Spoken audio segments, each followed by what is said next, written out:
ค่ะเจ๊มาต่อนะคะ ตอนนี้อยู่ที่สาขาสองค่ะเดี๋ยวมาถามความรู้สึกทีมงานเจ๊นะคะว่าปีที่แล้วเขาอยากบอกอะไรเจ๊ไหมแล้วก็ปีที่ผ่านมาเป็นยังไงบ้างค่ะตามเจ๊มาเลยค่ะ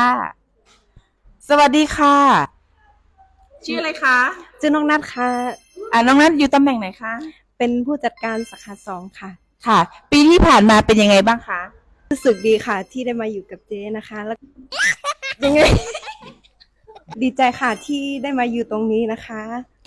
ค่ะแล้วจะอยู่ต่อไหมเนี่ยอยู่ต่อค่ะอยู่ต่อนะคะ แล้วจะสิ้นปีแล้วมีอะไรอยากบอกเจ๊ไหมคะก็อยากอยู่กับเจ๊นานๆนะคะอย่าเพิ่งได้หนูออกไปไหนนะคะนี่ยังไม่หมดเลย โอเคค่ะอันนี้ความในใจน้องนัทนะคะมาก่อนทีอ๋อค่ะ อยู่ด้วยกันนี่แหละ ไม่ได้ให้ออกไปไหนนะอยู่ด้วยกันคนต่อไปสวัสดีค่ะไปสู้ค่ะชื่ออะไรคะชื่อน้องพรค่ะค่ะน้องพลตำแหน่งไหนคะผู้ช่วยผู้จัดการค่ะค่ะ แล้วปีที่ผ่านมาเป็นยังไงบ้างคะรู้สึกยังไงบ้างรู้สึกว่า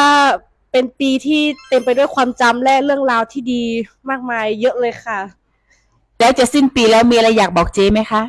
อยากบอกว่าขอบคุณเจ๊และเฮียมากๆเลยค่ะที่เป็นเจ้านายที่ดีและคอยซัพพอร์ตน้องๆอยู่เสมอนะคะแล้วปีหน้าจะอยู่ด้วยกันต่อไหมเนี่ยอยู่ค่ะหนูจะรอเอาบ้านนะคะโอเคอยู่